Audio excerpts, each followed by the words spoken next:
तो दोस्तों, एक और नया दिन और मैं बलजीत परमार हाजिर हूँ एक नई कहानी, एक नया किस्सा लेकर।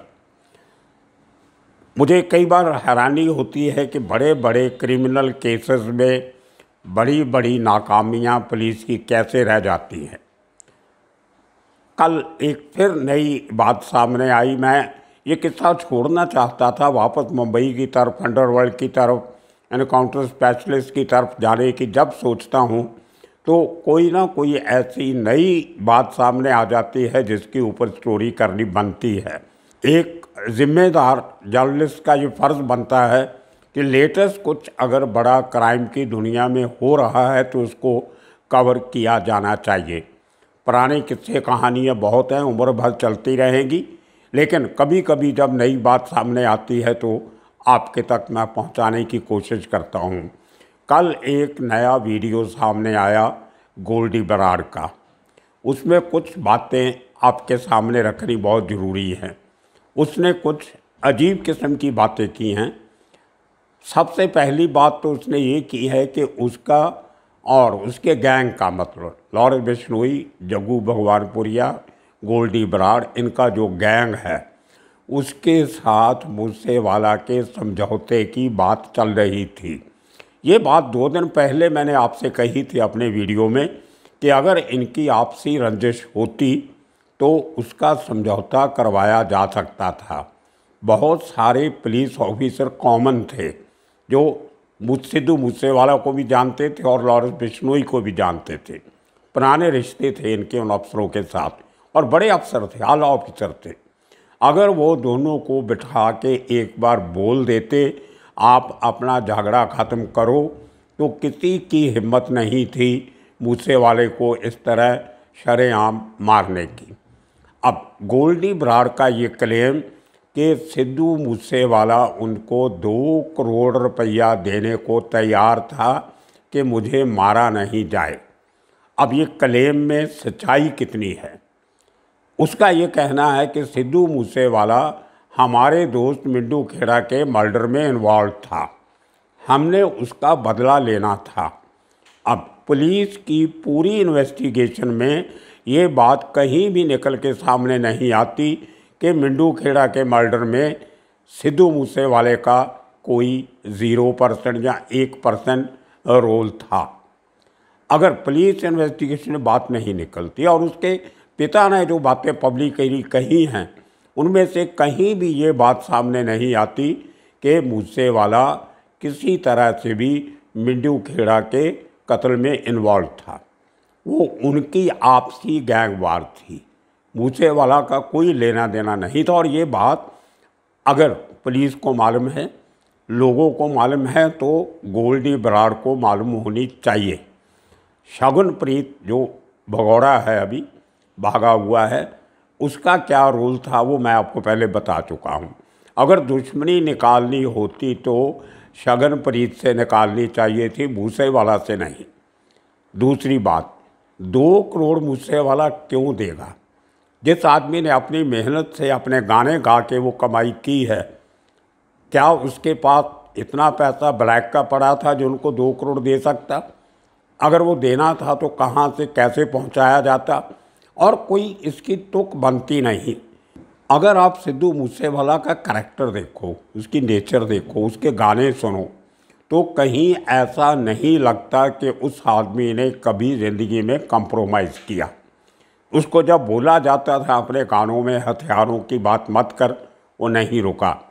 उसको रोका गया कि इलेक्शन मत लड़ो, उसके पिता ने मना किया, उसके रिश्तेदारों ने मना किया, और इवन उस समय के जो उस इलाके के लीडर थे, आज पंजाब प्रदेश कांग्रेस कमेटी के प्रेसिडेंट हैं राजा भड़िंग, उन्होंने मना किया कि आप इलेक्शन मत लड़ो, आपका फील्ड नहीं है।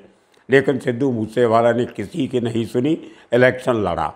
तो उसका एक करैक्टर का हिस्सा है कि वो दबता नहीं था, झुकता नहीं था, कंप्रोमाइज़ नहीं करता था। उसको 12 केस उसके ऊपर डिफरेंट समय पे बने हथियारों को लेके। हथियारों का दिखावा करना, हथियारों का इस्तेमाल करना, उसको मना किया गया पुलिस ने। उसके केस, शिकायतें दर्ज हुई, केस चले, बाद में नहीं चले दूसरी बात है, लेकिन उसने जो उसका करैक्टर था उसी तरह से हथियारों की बात करता रहा, दिखावा करता रहा। तो ये बात मानने के नहीं आती कि वो किसी तरह से भी 2 करोड़ रुपया देगा या अपने आप को नीचा दिखा के समझौता करेगा। वो हमेशा कहता था मर जाऊंगा लेकिन झुकूंगा नहीं। तो ऐसे बोलने वाला आदमी 2 करोड़ में समझौता क्यों करेगा उस बात के लिए जिसमें उसका कुछ लेना देना नहीं है। दूसरी बात, गोल्डी बराड़ का मुंह ढक के सामने आना। अगर आप अपनी आवाज़ में बात कर रहे हो, प्रदेश में बैठे हो, पंजाब की दिल्ली की पुलिस से दूर कहीं एक सेफ हेवन में रह रहे हो, आपको मुंह ढक के बोलने की क्या ज़रूरत है? दुनिया भर में तुम्हारी फ़ोटो लगी हुई है। इंटरपोल का रेड कॉर्नर नोटिस इशू हो चुका है जिसमें तुम्हारी तस्वीर है। अब आज के दिन में मुंह ढक के बोलने की क्या ज़रूरत थी? सीधा सामने आके बोलना चाहिए जो कहना है। और फिर कहीं ना कहीं गोल्डी बराड़ को अब लगने लगा है कि उन्होंने कोई बड़ी गलती कर दी है और उसका अंदाज़ा उसके बोलने से लगता है। उसका ये कहना कि हमने अच्छा किया कि बुरा किया ये ऊपर वाला जानता है। अगर हमने बुरा किया है तो उसकी सज़ा भगवान देगा, वाहिगुरु देगा। अगर हमने नहीं बुरा किया तो हमारा कोई कुछ नहीं बिगाड़ सकता। मतलब अभी उसको भगवान याद आ रहा है, अपने कारनामों को भगवान पे डालना चाहता है कि हमने कुछ नहीं किया, जो करवाया भगवान ने करवाया। और देखिए वो शख्स international red corner notice issue होने के बाद भी शरेआम लोगों को मुखातिब हो रहा है। ये बहुत बड़ा चैलेंज है पुलिस के लिए। आज सुबह मैं एक हिंदुस्तान के बहुत बड़े नामी ग्रामी वकील से बात कर रहा था जो इस देश के सॉलिसिटर जनरल भी रहे हैं, हमारे महाराष्ट्र के हैं, बहुत बड़े वकील हैं और सच्ची बातें करते हैं। उनसे मेरी बात हुई। उन्होंने अपना नाम देने से मना किया इसलिए कि उनका इस केस से कोई लेना देना नहीं है, उनकी किसी ने कोई सलाह नहीं मानी और बिना मांगे वो सलाह देते नहीं। मेरे साथ उनकी दोस्ती है इसलिए दोस्ती खाते में उन्होंने बात कर ली।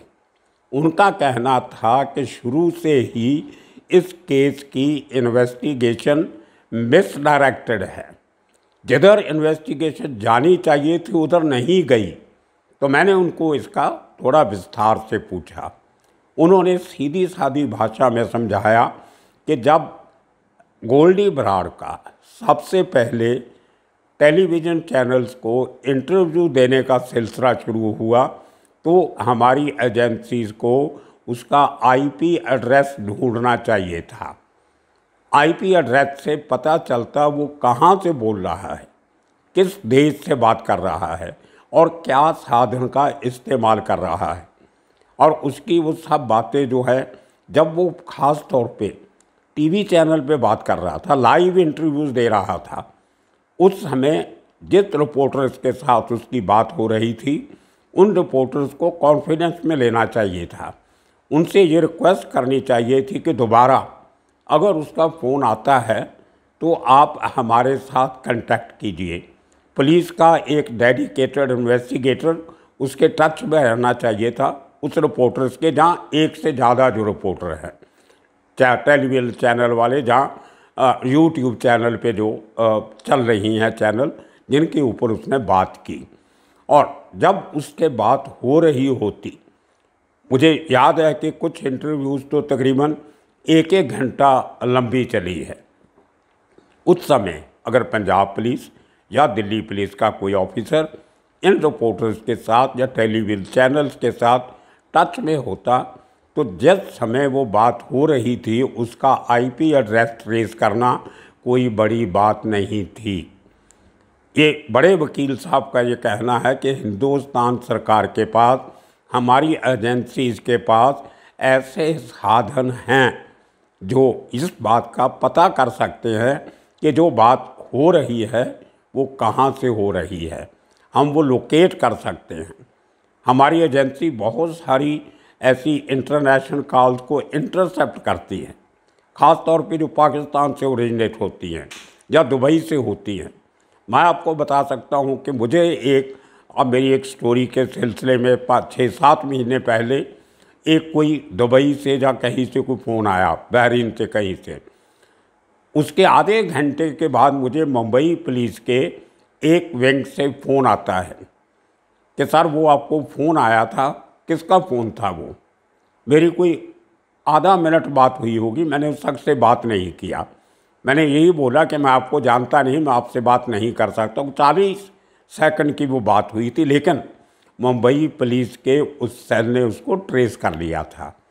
तो इतने बड़े हमारे पास साधन हैं। हमारे, आपको मालूम होगा, हमारे प्रधानमंत्री जी ने कई बार ये बात कही है कि हमारे पास ऐसे सैटेलाइट्स हैं जो ऊपर घूम रहे हैं, जो किसी की भी बातचीत हमारे जो नेशनल इंटरेस्ट के खिलाफ जाती है उसको ट्रेस किया जा सकता है, रिकॉर्ड किया जा सकता है। तो ये साधन हमारे पास हैं। तो ऐसी क्या बात है कि दिल्ली पुलिस या पंजाब पुलिस, इन्होंने अभी तक हमारी उन एजेंसी से राब्ता क्यों नहीं बनाया कि आप प्लीज़ हमें ढूंढ के दीजिए कि अगर गोल्डी बराड़ कहीं से बात कर रहा है लोगों के साथ तो कहाँ से कर रहा है, कौन सा आईपी एड्रेस इस्तेमाल हो रहा है। और ये मैंने और भी आईटी एक्सपर्ट से बात की है, सबका कहना है कि आजकल इस एड्रेस को ट्रेस करना बहुत आसान।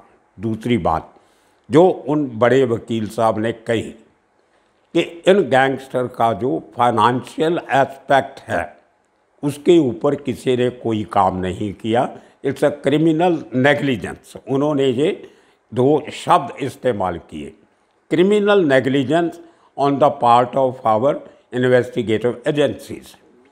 उनका क्या कहना है कि इन गैंगस्टर को जो पैसा फरौती में, धमकियां दे के, स्मगलिंग से, ड्रग्स से, एक्सटॉर्शन से जो कमाते हैं, वो पैसा किस तरह से इनके पास पहुंचता है, उसके बाद डिस्ट्रीब्यूट कैसे होता है।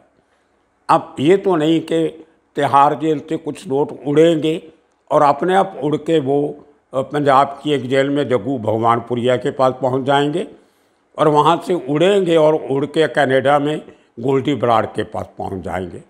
कोई एक चेन होगी, कोई एक बहुत बड़ा कनेक्शन होगा, हवाले से पैसा जाता होगा। वो कौन लोग हैं जो ये हवाले का काम करते हैं, उनका क्या लेना देना है इन लोगों के बिजनेस से। आपको याद होगा मुंबई बॉम्ब ब्लास्ट में 93 के इतना बड़ा ब्लास्ट था, उसमें एक चोकसी नाम का आदमी पकड़ा गया था।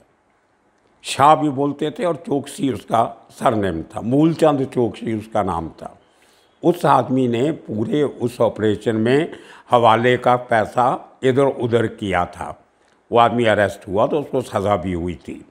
इसी तरह मुंबई की गैंग वार में 7-8 बड़े लोग वो मारे गए थे जो गैंगस्टर्स के पैसे का हिसाब किताब रखते थे, जिनको फाइनेंशियर बोला जाता था। तो इन वकील साहब का ये कहना है कि इस केस में, मूसेवाला के मर्डर केस में, अभी तक पैसे की ट्रेल को सामने नहीं लाया गया। क्यों नहीं लाया गया? वो बोलते हैं उनकी समझ से बाहर है। जब तक आप गैंगस्टर की फाइनेंशियल बैकबोन नहीं तोड़ोगे, उनके गैंग की एक्टिविटीज़ कम नहीं होंगी। और इससे ये भी पता चलेगा किन किन लोगों से उन्होंने फिरौतियाँ ली हैं, वो कौन से बिजनेसमैन हैं, कौन सिंगर हैं। अब पंजाब में फिल्म म्यूज़िक इंडस्ट्री में हर आदमी को मालूम है कि कौन से सिंगर ने बिश्नोई गैंग को कितने पैसे दिए। अगर ये पब्लिक डोमेन में है, पब्लिक इस बात को जानती है, तो एजेंसीज ने इसकी खोज पड़ताल क्यों नहीं की। ये बहुत बड़े किंतु परंतु हैं जिनका जिक्र कहीं भी इन्वेस्टिगेशन में नहीं आ रहा है। और उसके बाद सबसे बड़ी बात कि जिन लोगों से हथियार खरीदे गए, उन्होंने चैरिटी में हथियार नहीं दिए होंगे, उसके पैसे लिए होंगे। इतने बड़े बड़े इम्पोर्टेड वेपन्स इनके साथ, वो जो वीडियो गाड़ी में एक कार में 5 लोग 2-2 पिस्टल हाथ में लेके गाना गा रहे हैं, वो एक एक पिस्टल लाखों का है, उसके लिए पेमेंट की गई होगी। बाहर पेमेंट की है तो फॉरेन एक्सचेंज में की गई होगी। तो मेरे कहने का मतलब, मेरा भी नहीं, उन वकील साहब के कहने का मतलब कि ये सब बातें एक अच्छे इन्वेस्टिगेटर को करनी चाहिए। उनका ये भी इतराज़ था कि दिल्ली पुलिस को इस काम में दखल नहीं देना चाहिए था। ये वारदात पंजाब में हुई थी, आरोपी पंजाब को चाहिए थे। अगर दिल्ली पुलिस ने किसी को पकड़ भी लिया, उनके अपने सोर्सेज थे, उनको इमीडिएटली उन आरोपियों को पंजाब पुलिस के हवाले करना चाहिए था, मानसा पुलिस के हवाले करना चाहिए था, ना कि ये कि आप उनको 8-8 10-10 दिन अपनी कस्टडी में रख के आप अपनी इन्वेस्टिगेशन करते रहो। तो ये कुछ बातें तकनीकी तौर पे उन्होंने बताई जिनका बहुत बड़ा असर इस केस पे पड़ेगा। और अभी तक जैसे मैंने 3-4 दिन पहले कहा था कि उनकी जो आज बात कही कि इन्वेस्टिगेशन मिस डायरेक्टेड है, जिधर जानी चाहिए थी उधर नहीं जा रही है, इसीलिए शायद ये केस सॉल्व होने का नाम नहीं ले रहा। कड़ियाँ नहीं जुड़ रही हैं अभी तक भी मोटिव सामने नहीं आ रहा है। आपने 30-35 लोगों की इन्वेस्टिगेशन कर ली, उनका रिमांड ले लिया, बयान भी दर्ज हुए होंगे, लेकिन अभी तक वो चेन ऑफ एक्शन नहीं बन रही है कि बात कहाँ से शुरू हुई, कब शुरू हुई, किसने ये बात छेड़ी कि इसको मारना चाहिए तो क्यों मारना चाहिए। बिना मोटिव के क्राइम नहीं होता और बिना मोटिव से जो हुए क्राइम सॉल्व नहीं होता, ये कानून का नुस्खा है। तो इस तरीके से गोल्डी बयान का कल का दिया हुआ, इसको जारी किया हुआ वो वीडियो क्लिपिंग जो है वो बहुत अहम बनती है। उसने जो क्लेम किए हैं वो वंस अगेन इन्वेस्टिगेशन को बहकाने के लिए हैं, उनको उनके रास्ते से हटाने के लिए हैं कि वो अभी इस बात पे लग जाएं कि सिद्धू मूसेवाला के पास 2 करोड़ कहाँ से आया। एक नई चर्चा शुरू हो जाएगी, क्यों देगा वो 2000 करोड़ रुपये, 2 करोड़ रुपया। तो ये बातें जो हैं ये लोगों को उस केस के साथ जोड़े रखने के लिए है, इससे उनको हेडलाइन मिलती है और लोग अभी डरते रहेंगे कि देखो ये बहुत ख़तरनाक गैंग है, गोल्डी बराड़ बहुत ख़तरनाक गैंगस्टर है, इसको पैसा नहीं दिया तो आपको मार देगा। तो उनकी रोटी रोजी बहुत अच्छी चल रही है। मूसेवाले के मरने से सबसे ज़्यादा फायदा मुझे लगता है किसी को हुआ होगा तो गोल्डी बराड़ को हुआ होगा। बहुत से लोगों को उसने फ़ोन किए होंगे और हवाला से पैसा गया होगा।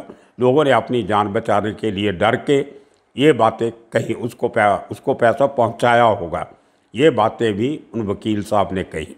इसीलिए उनका कहना था कि इस किस्म की जो पुलिस की तरफ भी उनका एक और इतराज़ था कि बहुत सी बातें जो पुलिस ने मीडिया को बताई, जहां अपनी जो प्रेस कॉन्फ्रेंस करके different officer Punjab police, Delhi police जो पब्लिक के सामने लाए हैं, उनमें से बहुत सी बातें नहीं लानी चाहिए थी। तो ये कुछ बातें थी आज की ताज़ी। आने वाले दिनों में इसी किस्म के और किस्से कहानियाँ लेके फिर हाजिर होंगे। तब तक के लिए आप सबका शुक्रिया, धन्यवाद।